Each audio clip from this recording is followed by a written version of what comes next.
The King's Mirror never lied. There is a mirror buried somewhere beneath the ruins of a kingdom whose name maps no longer remember, and the old storytellers say that if you ever find a piece of it, even a shard no bigger than your thumbnail, you must never, under any circumstance, look into it and ask it a question, because it will answer, and the answer will be true, and the truth, once you have heard it, cannot be unheard. This is the story of the king who learned that lesson too late to save his family, his throne, or himself. In the kingdom of Oloyi, there once ruled a king named Adewale, a man who had inherited his throne young, after his father died of a fever that swept through the palace one terrible rainy season, taking 3 servants and an infant cousin along with him. Adewale had been a fair king in his first years, careful and listening, the kind of ruler who asked his advisors questions before making decisions rather than after. But fairness, like most virtues, is easiest to practice when nothing has yet tested it. The testing came on the night a traveling spirit, wearing the shape of an old beggar woman with cataract-white eyes, appeared at the palace gates asking for nothing more than a place to sleep out of the rain. Adewale, true to the man he still was in those days, gave her his own bed and slept on the floor of his chambers himself. In the morning she was gone, and in her place stood a mirror taller than a man, framed in wood so dark it seemed to drink the morning light rather than reflect it. A voice spoke from everywhere and nowhere in the room. You gave shelter to a stranger expecting nothing in return. For that I give you a gift few kings have ever possessed.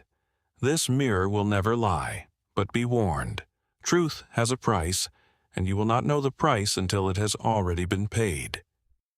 Adewale, like every king before him who had been offered a gift by something older and stranger than himself, did not ask what the price might be. He simply thanked the air where the voice had been and called his mirror a blessing and began slowly to use it. At first, it seemed exactly that. A merchant accused of cheating the treasury stood before the mirror, and his reflection showed his hand stained red with the blood of a rival he had quietly poisoned 6 years before. The truth was not embezzlement at all, but murder, hidden so well that no one had ever suspected it. Adewale, shaken, ordered the man arrested, and the kingdom marveled at a king who could see straight through deception into the marrow of a man's deeds. A dispute between 2 farming families over a boundary stone was settled in minutes when the mirror showed which grandfather had truly moved the marker, 2 generations before either living farmer had been born. Adewale began to feel something he had never felt before. Certainty, and certainty, for a king who had spent his early reign agonizing over every judgment, was intoxicating in a way that little else in his life had ever been. His wife, Queen Folktale, watched this transformation with growing unease that she kept carefully hidden behind the composed warmth she had always worn like a second skin. She had married Adewale for love, back when he was simply a prince who asked her opinion on matters of state as though it genuinely mattered to him. And she missed that man with an ache she did not allow herself to voice. What no one in the palace knew, not Adewale, not the priests, not even her own son, was that Folktale had begun, in the quiet months after the mirror's arrival, meeting secretly with 3 of the kingdom's senior generals. The whispers that eventually reached the king's ear suggested treason, a queen plotting to remove her husband from his throne. The whispers were not entirely wrong, though they were far from entirely right, and that gap between the 2 would prove to be the wound that split the kingdom open. Adewale's son, Prince Tundo, was 18 that year, a young man the whole kingdom already spoke of with the easy confidence people reserve for those they expect great things from. He was clever, well-liked among the palace guard, generous to servants in a way that cost him nothing and earned him much. He had also, 3 months before this story properly begins, fallen deeply and secretly in love with a kitchen girl named Aduke, a romance he kept hidden from his father with the particular desperation of a young man who knows exactly how a king would react to a prince's heart being given to someone without title or lineage. The royal priest, Babalawo Igwe, had served 2 kings faithfully across more than 40 years, and the entire court considered him the most devout man in the kingdom, a man who spoke with the Orisa nightly and brought their wisdom back to guide the throne. What the court did not know was that Babalawo Igwe had, in his youth, made his own bargain with a different spirit entirely, one far less benevolent than the one who had given Dewale his mirror. And that bargain required a sacrifice, paid quietly once every several years, to keep the priest's borrowed gifts of insight and longevity intact. 3 servants had disappeared from the palace over the past decade, written off as runaways. The priest knew precisely where each of them had gone, and precisely why.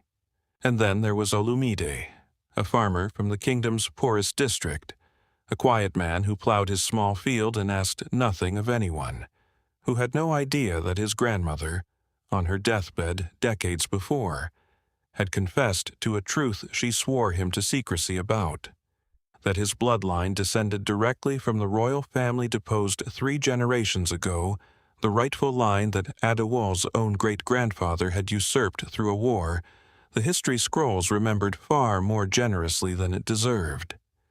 These were the threads. Adewale, in his growing hunger for certainty, was about to pull every single one of them taut at once, with no understanding of what the resulting knot would do to the people he loved most. It began with the queen. A servant, hoping to curry favor, whispered to the king that Folasad met privately with generals while he held court. Adewale, who in his younger years might have simply asked his wife directly, instead summoned her before the mirror in front of the full assembled court, certainty having long since replaced the patience he once prized. "Show me the truth of my wife's heart," he commanded. The mirror's surface rippled like disturbed water, and the reflection that formed was not Folasade's face, but a vision. Folasade, standing over a map of the kingdom with 3 generals, her finger tracing a path toward the palace, her mouth moving in words the mirror rendered as a whisper every person in the hall could hear. "When the time comes, we move against him together." The court gasped. Adewale's face went the color of old ash. "Is this true?" he demanded, his voice cracking on the second word in a way that betrayed how desperately he wanted her to say no. Folasade did not deny the meetings. She could not truthfully, and even now, even watching her husband's heart breaking in front of his own court, she would not lie. "It is true that I have met with the generals," she said. "It is true that we have discussed moving against the throne." "Then it is treason," Adewale said, and something in his voice had already moved past anger into a colder, more final place. "Husband," Folasade said, and for the first time her composure cracked. "Ask the mirror why." He did not ask why. This was the first thread he pulled without understanding what it was attached to, and he ordered his wife confined to her chambers that very hour, refusing to hear another word, telling himself that the mirror had shown him all the truth he required. The kingdom that had once admired its king's discernment began, that same week, to fear it. Word of the queen's confinement spread through the palace like fever through a crowded room, and Prince Tunda, horrified and disbelieving, went to his father's chambers that night to plead his mother's case. "She loves you," Tunda said. "Whatever she was planning, it cannot have been what you think." "The mirror does not lie," Adewale said, the phrase already becoming a kind of armor he wrapped around himself against every uncomfortable question. "Perhaps you should stand before it yourself, and we will see what truths live inside the heart of my own son." It was meant, in that moment, as a wounded father's lash of sarcasm. But once spoken, the king could not unspeak it, and pride, his own freshly bruised, would not let him back down from the challenge he had not truly meant to issue. The next morning, before the full court once more, Tunde stood before the mirror. The reflection rippled, and what formed first was a duke's face, the kitchen girl, her hand in Tunde's, the two of them laughing together beside the palace well at twilight. A secret romance suddenly stripped bare in front of every noble and adviser in the kingdom. A lesser scandal, perhaps, on its own, though humiliating enough. But the mirror was not finished. The image shifted, and now it showed Tunde's hands, slick with blood, standing over a fallen man whose face the angle did not reveal. The prince's expression in the vision unreadable. Somewhere between horror and grim resolve, the court erupted. Murder. The prince had murdered someone, and hidden it even from his own father.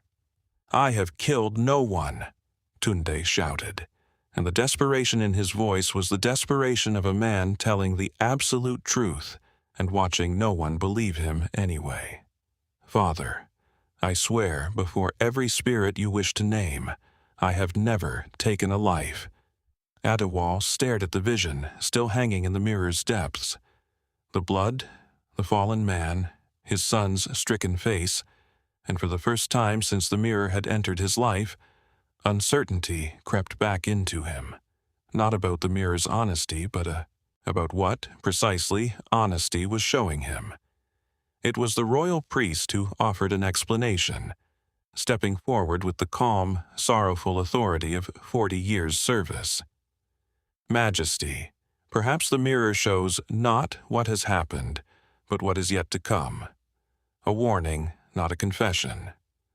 This single sentence, offered by a man with every reason to want suspicion redirected away from questions of timing and toward questions of prophecy, reshaped the entire court's understanding of the mirror's power, and not by accident.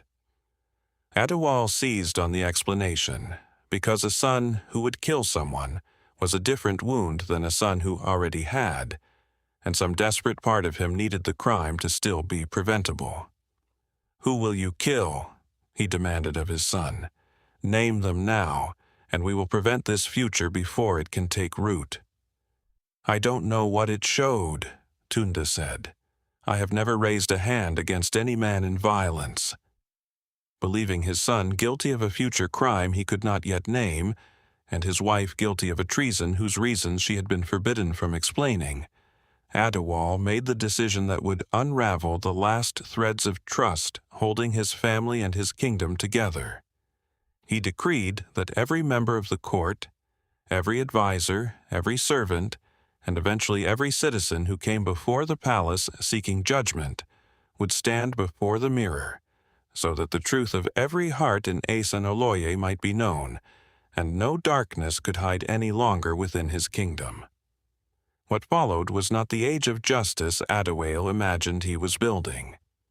A husband and wife who had stood faithfully together for 30 years stood before the mirror, and it revealed a single night of doubt the wife had carried in her heart 11 years before. Doubt she had never acted upon. Doubt she had not even fully admitted to herself.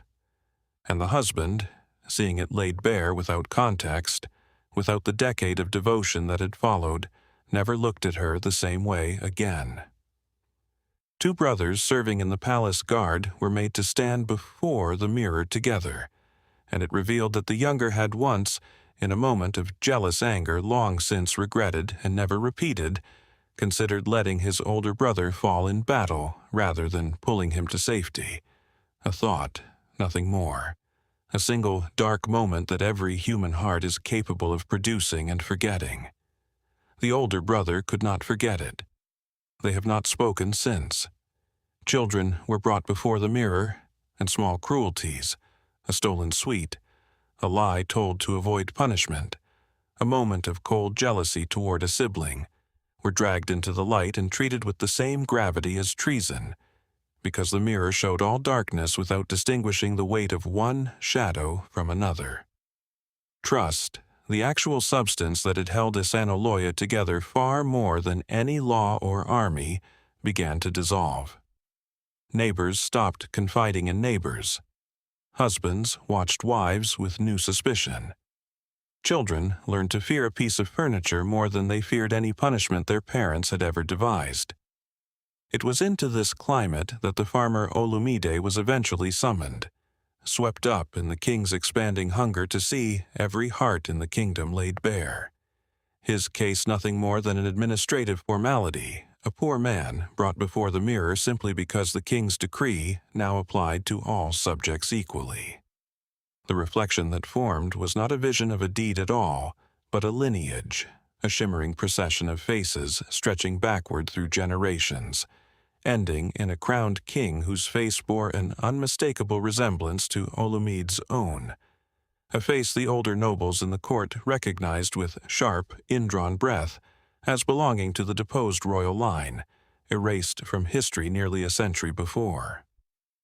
This man, the mirror's rippling surface seemed to declare without words, carries the truest claim to this throne that exists in this kingdom.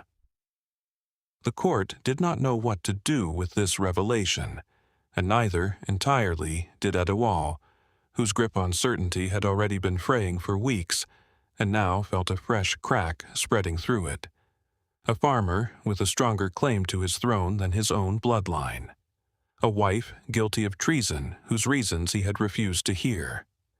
A son shown holding blood that might belong to a crime not yet committed, or might never be committed at all, or might mean something else entirely that no one in that hall had considered.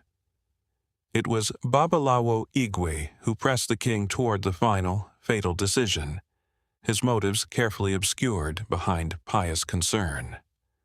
Majesty, a kingdom with a rival bloodline walking free is a kingdom inviting its own destruction.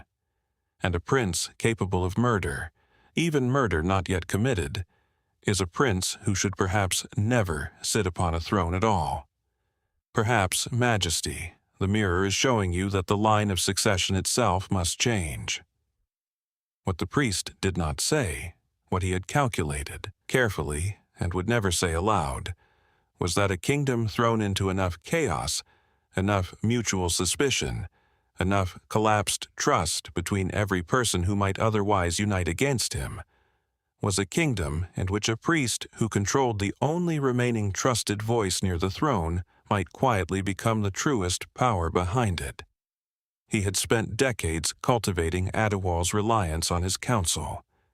The mirror had simply accelerated a plan that predated its arrival by years. Adewale, hollowed out by weeks of mounting suspicion and sleepless nights, did something that even he, in the moment, understood was monstrous, though he told himself it was necessity. He ordered Olumide imprisoned to remove any rival claim. He ordered Tunde stripped of his place in the succession to prevent whatever violence the mirror's vision foretold. And he kept Folktale confined, still refusing to hear the explanation she had begged him, again and again through her chamber door, to finally let her give. It was Folktale who broke the silence first, the night before Adewale intended to make these decrees permanent before the full court. She bribed a guard loyal to her from her own girlhood household, slipped from her chambers, and went directly to the mirror itself, alone, in the dead of night, the great hall empty and lit only by a single torch. "Show me," she whispered to it, "what my husband will become if nothing changes." The mirror obliged. The reflection that formed showed Adewale years hence, alone on a throne in a hall, emptied of advisers who had all fled or been executed on the mirror's evidence, an old man surrounded by nothing but silence and suspicion, having long since forced even the mirror's own reflection to show him constant proof of betrayals from people who had stopped existing in his life entirely, because he had driven every one of them away. A king destroyed not by an enemy's blade, but by the absence of anyone left who trusted him enough to stand near him. "This is why I met with the generals," Folktale said aloud to the empty hall, though no one was there to hear her confession except the mirror itself. "Not to overthrow him, to save him from this. We were planning to find a way to take the mirror from him before it took everything else first. I could not tell him, because the moment I did, he would have asked the mirror whether I was telling the truth. And even if it confirmed every word, he would never again trust that my loyalty came from love rather than fear of what the mirror might otherwise reveal. I needed him to trust me, not the glass. It was at this moment, Folktale weeping before the mirror in an empty hall, finally voicing the truth she had been forbidden to explain, that the ancient spirit who had first given Ada Whale this gift chose to reappear, taking once again the shape of the old beggar woman, materializing beside the queen as though she had always been standing there. "You understand something your husband has forgotten," the spirit said gently. "Shall I tell you the truth of what this mirror actually is?" "Please," Folktale said. "It has never shown the future," the spirit said. "Not once. Every vision it has ever produced is the truth of what already lives, fully formed, in a person's heart in this very moment. Not a prophecy, but a portrait. Your son's vision of blood was not a murder he will commit. It was the truth that some part of him already knows he would kill to protect those he loves, if it ever came to that. A truth nearly every loving heart carries somewhere inside it, rarely tested, rarely acted upon. The mirror does not punish potential. It simply refuses to let potential hide. Then why, Folktale asked, has it destroyed us? "It has not," the spirit said. "Your husband has. The mirror only ever showed truths. It was Ada Whale who decided that every truth deserved the same punishment, regardless of its weight, regardless of its context, regardless of the love or fear or grief that gave it shape. A kingdom can survive truth. What it cannot survive is truth delivered without mercy, judgment without wisdom, exposure without the patience to understand what has been exposed." Folktale looked at the spirit with sudden, desperate hope. "Can it be stopped? Can he be saved?" "That is no longer my gift to give," the spirit said. "I gave a king a mirror and a warning. What he built from that gift is entirely his own." The spirit vanished, and Folktale, alone again, made her decision. She went to her husband's chambers that very hour, where Ada Whale sat awake, as he had every night for weeks, staring at nothing. "Husband," she said, "ask the mirror one final question tomorrow, in front of the full court. Ask it to show you the truth of your own heart. If you have nothing to fear, you will lose nothing by asking. And if you have something to fear, then you, of all people, deserve to finally know it." Pride should have stopped him. Pride had stopped him from asking this question for weeks, the same pride that had let him punish everyone else's hidden truths while never once turning the mirror's gaze upon himself. But exhaustion, grief, and the first faint stirring of doubt about everything he had done finally outweighed it. And the next morning, before the full assembled court, nobles, advisers, the imprisoned farmer brought up from the cells to witness, the disgraced prince, the confined queen finally released to stand at the hall's edge, Ada Whale walked to the mirror himself. "Show me," he said, his voice barely above a whisper, "the truth of my own heart." The mirror's surface rippled, longer and more violently than it ever had for anyone else, and what formed was not one vision but many, layered atop each other like sediment. A king who had stopped listening to anyone the moment a piece of furniture offered him certainty instead. A husband who had imprisoned a wife rather than ask her a single honest question. A father who had stripped his son of everything rather than simply waiting for an explanation. A ruler who had thrown an innocent farmer into a cell out of fear rather than curiosity. Beneath all of it, oldest and darkest, the truth the mirror had been patiently waiting weeks to reveal. a man so terrified of being deceived the way his own father's advisors had once quietly deceived his dying father, that he had built a kingdom of suspicion specifically to ensure he, Adewal, would never be caught unaware by betrayal again, and in doing so had become the very thing he feared, a ruler whose hunger for certainty had caused more suffering in a single season than every lie he had ever uncovered combined. The court was silent. No one needed the mirror to tell them what they were witnessing. They could see it plainly on the face of their own king, who stood staring at his reflection with the particular devastation of a man finally meeting someone he has spent his entire life refusing to look at directly. "I am the kingdom's greatest evil," Adewal said quietly, and no one in that hall, not even those who loved him most, found the strength to disagree.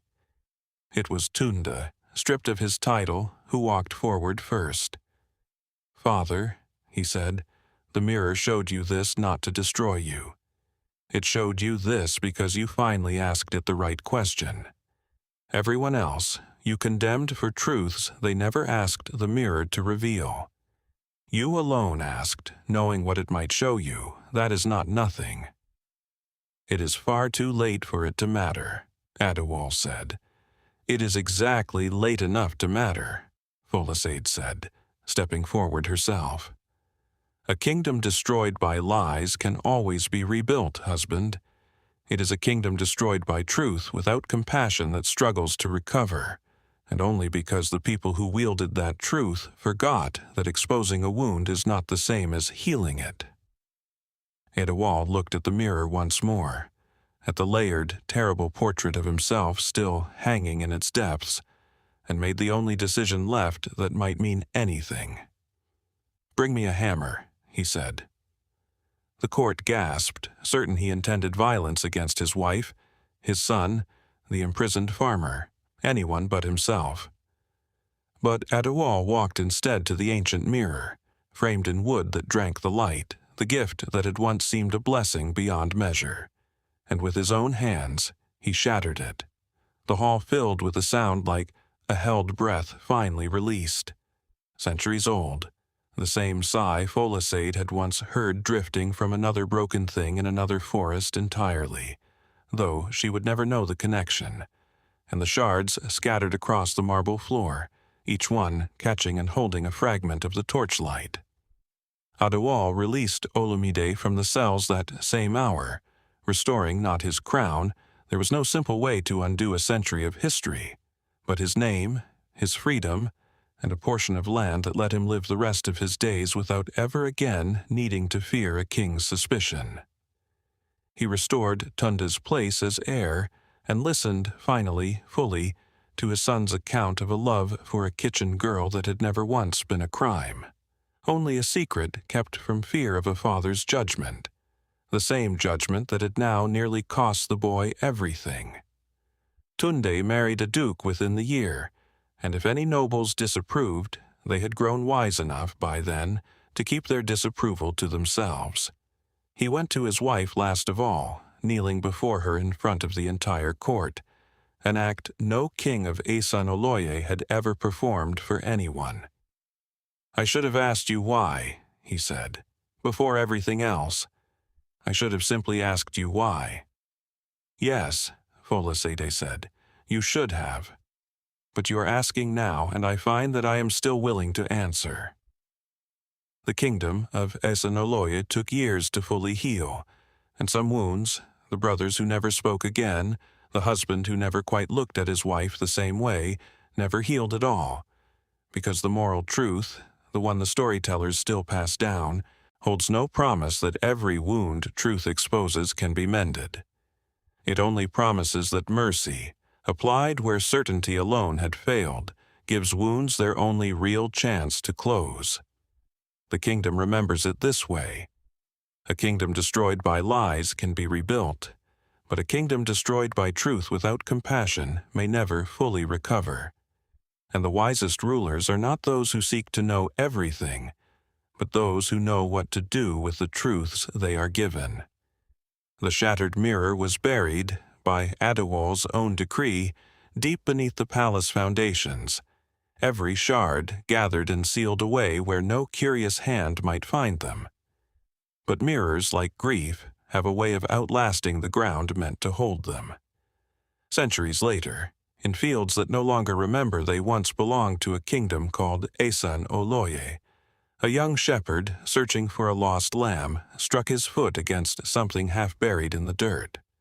A shard of dark glass, no larger than his thumbnail, warm to the touch despite the cold morning. He held it up to catch the light, curious, the way young people in old stories are always fatally curious. And in its tiny, fractured surface, a voice that was not his own whispered a single question into the morning quiet. "Tell me, what do you truly hide